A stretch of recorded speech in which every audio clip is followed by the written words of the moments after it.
eu trouxe alguns dados diversos, assim, só para mostrar como é um problema que a gente precisa encarar em todas as áreas, né?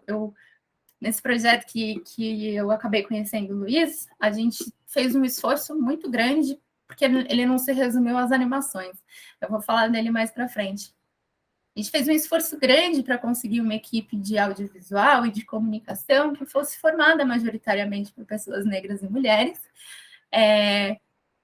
E esse esforço, ele só fez a gente ter essa certeza de que não importa a área na nossa sociedade, essas discrepâncias elas estão presentes. E se todo mundo não agir de forma bastante consciente, tentando mitigar essas diferenças, diminuir essas desigualdades, ainda vai demorar demais para a gente observar melhoras nesse sentido. Então, aqui a gente tem esse gráfico mostrando mulheres brancas, homens brancos, mulheres negras, homens negros. Então, de novo, a questão racial impactando aí a escolaridade, que querendo ou não está muito relacionado à possibilidade de seguir para uma carreira de cientistas, né? Essas desigualdades, de novo, considerando gênero e raça, e a importância da gente sempre considerar essa interseccionalidade quando for discutir essas temáticas de inclusão mesmo, e como isso também se reflete aqui nas carreiras acadêmicas com alguns dados dessas instituições que estão relacionadas à pesquisa, né? Então, fundada em 1916, a Academia Brasileira de Ciências nunca teve uma presidente mulher. CNPq, que é o Conselho Nacional de Pesquisa, também nunca teve. Aqui mostra um pouco esse gráfico, eu acho ele bem interessante, porque mostra o fomento a pesquisadores desde a graduação, a entrada no ensino superior, e aqui dá para perceber que mais mulheres acessam o ensino superior ali a universidade, mas conforme a gente vai passando pelos graus, pelas hierarquias nessa carreira de cientista, a gente vai tendo uma evasão, uma diminuição do financiamento de mulheres. Eu, por exemplo, estou aqui. Se a gente fizer um recorte racial de novo, a gente vai perceber que essas mulheres, no geral, também são mulheres brancas. Mais alguns dados, só porque eu, seguindo essa carreira acadêmica, acho que é importante a gente ter esse tipo de quantificação, apesar das experiências do ponto de vista qualitativo também dizerem muito. Então, eu, por exemplo, nunca tive nenhum professor ou professora negra na universidade, e na USP eu tive muito mais professores do que professoras. E aqui, de novo, dentro do contexto no qual eu estou inserida, né, que é a Universidade de São Paulo. Esses dados aqui são de 2017, com a implementação de cotas, que a USP demorou um tanto para aderir, melhorou um pouco a situação, mas a gente ainda tem um longo percurso de novo a ser percorrido. Eu acho esse número bastante simbólico. 40%, hoje eu também não sei se já não é mais, de autodeclaração de pessoas negras em São Paulo, e só 2% dos professores da Universidade de São Paulo são autodeclarados negros. Eu acho que também é um dado bem importante.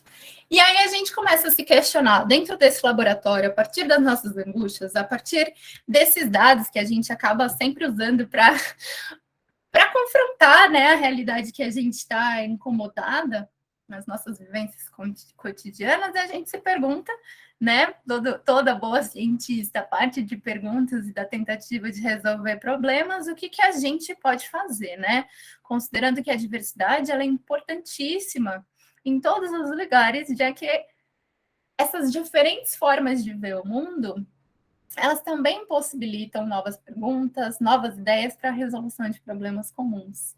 E aí a gente fala como então que a gente vai atrair a longo prazo um público que seja mais diverso? Como que a gente consegue romper com esse estereótipo de quem pode ser cientista? Né? Então, essas são as perguntas que motivaram nossas ações. A gente tem um primeiro projeto que teve um patrocínio aí da Fundação Arimax, um patrocínio tímido, e a gente consegue fazer uma imersão com meninas de ensino médio autodeclaradas negras, fazendo atividades na Universidade de São Paulo, no nosso laboratório, em museus de ciência aqui em São Paulo. E, de novo, a gente fica com aquela pulguinha de querer fazer mais, porque os relatos são sempre nos tocam, né? Então, essa questão de ser uma universidade pública e a gente ouvir dessas meninas, né, que elas nunca se imaginaram ali, que elas não sabiam que teria alguém como elas, no caso eu, como uma pesquisadora nesses lugares. Então, são coisas que vão nos marcando. Ou então a visão mesmo delas, né, de cientistas, que bate muito com aquele perfil de um homem branco, mais velho e excêntrico, e não como uma pessoa que você pode cruzar no metrô. E aí a gente começa a pensar no que fazer para além dessas atividades mais pontuais, com um público mais reduzido, e começa a atuar investindo no site do laboratório, em redes sociais, mas aí a gente percebe que a gente queria fazer mais. E aí surgiu a Evolução para Todos, que é esse projeto que o Luiz já comentou, quando a gente teve um apoio maior do Instituto Serra Pilheira, a gente aplicou e foi escolhido para ser um dos grantees, um dos projetos apoiados, eu coordenei esse projeto, e a ideia era justamente investir numa divulgação científica, e aí vários produtos que focassem num público que geralmente acaba sendo negligenciado, né? Quando a gente pensa nos maiores divulgadores de ciência do país e na forma como eles falam, a gente não tem tanta clareza de que eles estão se direcionando, que eles estão de fato interagindo, por exemplo, com o público que a gente escolheu falar, que são. Então, a gente resolveu focar principalmente em mulheres negras e pessoas negras, né? Para isso, então, para desenvolver todo o projeto, eu já mencionei, né, que a gente tentou montar uma equipe majoritariamente negra e multidisciplinar, então a gente partiu de uma consultoria em afroalfabetização para alinhar as pessoas do laboratório, que é um laboratório também formado por uma maioria de pesquisadores brancos. E aí entrou toda a galera de audiovisual, né, de comunicação, para desenvolvimento dos nossos produtos e, enfim, das nossas mídias. E aqui também entrou o Luiz e toda a equipe do Nós Anima. A gente tinha recursos bem limitados, eu acho que depois vai ser muito bom poder ouvir, inclusive, do Luiz, como foi do lado dele, como animador, participar desse projeto. Do nosso lado foi muito enriquecedor mesmo, sabe? Então, além da gente observar um engajamento grande nas redes, então esse projeto foi desenvolvido ao longo de 2020. Então, aqui é antes da gente começar a divulgar nossos produtos, aqui foi no finalzinho do ano. Então, em um ano, a gente aumentou 3 vezes o número de seguidores e 5 vezes o número de mulheres. Assim que a gente começa a fazer nossos posts, a gente percebe que as pessoas estão interessadas em temas científicos, nas áreas que a gente estuda, que são mais voltadas, então, para arqueologia, evolução humana, bioantropologia, mas mesmo sendo mulheres por trás dessas redes sociais, quando a gente começa, era só eu fazendo, a Liz e a Eli, a gente tinha uma maioria de seguidores do sexo masculino. Quando a gente termina o projeto, esse quadro se inverte, porque a gente tem essa ajuda na comunicação, pensando em realmente falar com esse outro público, né, que não estava sendo olhado.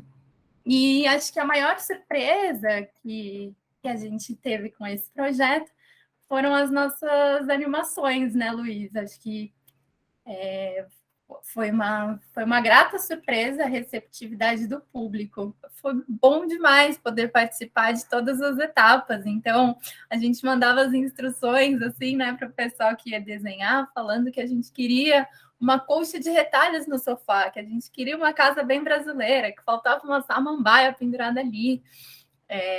Foi bonito pensar que foi uma oportunidade, inclusive, de construir algo inspirado tanto nas coisas que existiam na minha infância, na nossa infância, e que nos marcaram, por exemplo, Castelo Rá-Tim-Bum, essa coisa das cores, né, do infantil mesmo, e coisas que eu gostaria muito de ter tido e não tive. Então, por exemplo, essa questão da gente querer esses personagens negros, querer essa mãe negra cientista, essa menininha negra, uma família negra feliz e estruturada. Então, como a gente teve de de retornos positivos, muito esse lado que é difícil de quantificar, mas que para mim foi muito significativo. Então, às vezes, ter uma mãe me escrevendo e falando: minha filha adorou, e é uma mãe negra de uma menininha negra, ou minha priminha tem, na época ela tinha 6 anos, ela me mandou um áudio falando: Mari, sou eu no vídeo, e enfim, eu acho que mostrou, eu acho que a repercussão evidenciou como a gente tem um nicho aí para ocupar, tanto do ponto de vista de compartilhar conhecimento científico e de contribuir para um letramento científico desde a primeira infância, quanto nessa questão de também atrelar isso à oportunidade de criar novos imaginários possíveis pensando em inclusão. No caso, eu acabei focando em inclusão racial e de gênero, né? E aí, só para finalizar, mostrar um pouquinho do quanto repercutiu mesmo, né? Só para ilustrar um pouco dessa nossa percepção de que foi muito bem sucedido. A gente acabou sendo convidada para liberar a exibição das animações no canal Afro TV, que é uma TV aberta voltada para o público negro na Bahia. A gente também saiu em diferentes mídias, tanto aqui no Trace Brasil, Trace Trends, quanto em alguns jornais e revistas. E acho que é isso, foi uma experiência bem bonita, que repercutiu bem, foi muito bom pensar nas diferentes formas de tornar essa produção inclusiva. E acho que refletiu muito mesmo essa vontade de contribuir para além da produção de conhecimento ali nos bastidores, mas também para ampliar as fontes de diálogo mesmo e de pensar em contribuir com a construção de uma ciência mais diversa, independente da área, né? Não só na minha. Aqui essa daqui é a Lise, que também foi produtora desse projeto, as meninas daquele evento de imersão. Eu acho que é isso, gente. Eu continuo aí nessa pegada de terminar meu doutorado, mas enquanto eu faço isso, de continuar compartilhando a rotina acadêmica e as minhas pesquisas, principalmente aqui no Instagram. Tem também o canal do próprio projeto, onde vocês podem encontrar esses 2 vídeos, que foram, na verdade, pilotos, são episódios bem curtinhos. E quem sabe agora, a partir de agora, retomar o fôlego, né, Luiz? E continuar aí pensando em projetos que unam aí ciência e animação.